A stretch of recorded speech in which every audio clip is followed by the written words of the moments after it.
Bonjour et bienvenue dans notre méditation. Aujourd'hui, c'est le 6 février. Je continue de méditer avec vous sur l'importance d'être un disciple du Christ Jésus. Je suis en train de regarder tous les versets dans le Nouveau Testament où le mot justice de Dieu apparaît. Il apparaît dans 2 Pierre, chapitre 1, verset 1. Simon Pierre, serviteur et apôtre de Jésus-Christ, à ceux qui ont reçu en partage une foi de même prix que la nôtre, par la justice de notre Dieu et Sauveur Jésus-Christ.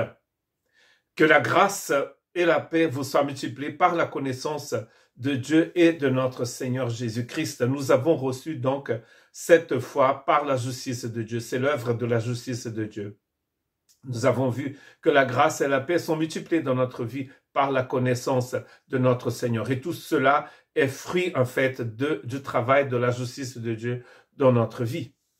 Et du coup, dans le verset 3 de 2 Pierre chapitre 1, il dit ceci: sa divine puissance nous a donné tout ce qui contribue à la vie et à la piété au moyen de la connaissance de celui qui nous a appelés par sa propre gloire et sa propre justice et sa propre vertu, sa propre force.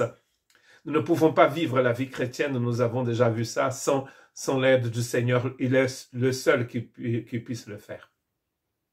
Ce que ce texte est en train de nous montrer, c'est que nous avons tout reçu pour pouvoir vivre cette vie. Dieu ne va pas vous demander de créer cette vie, par vos propres efforts, de produire le fruit de la justice. Si c'est un fruit, c'est le résultat. Donc c'est le résultat de l'œuvre de Dieu en nous. Sa divine puissance nous a tout donné. Et en plus, la foi que nous avons reçue, c'est le résultat de l'œuvre de la justice de Dieu en nous. Quelle est notre part dans tout cela? Notre part, ici, c'est de rester attaché à lui. Comme nous dit Jésus dans Jean chapitre 15, que pour produire du fruit, le sarment doit être attaché à la vigne.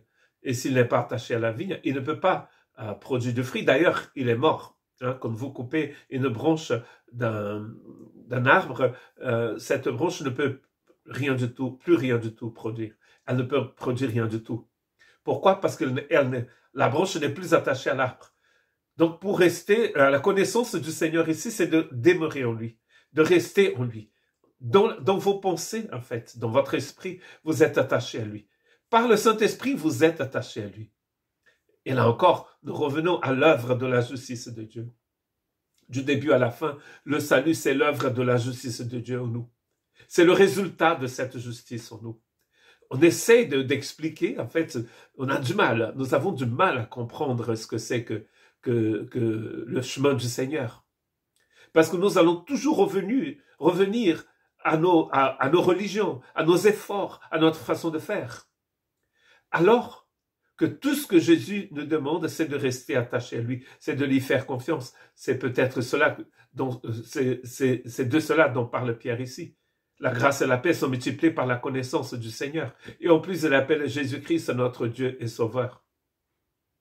C'est par notre Dieu et Sauveur. Sa divine puissance nous a tout donné. Quand Dieu nous donne quelque chose, tout ce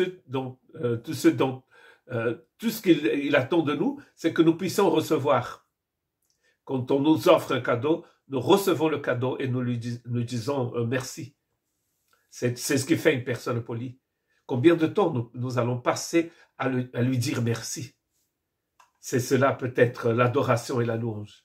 Nous allons le remercier toute notre vie ici et pour les siècles des siècles et pour toujours, pour toute l'éternité. Parce que le salut, c'est un cadeau. C'est un cadeau de la grâce de Dieu. C'est un cadeau de la justice de Dieu en nous. Que Dieu vous bénisse.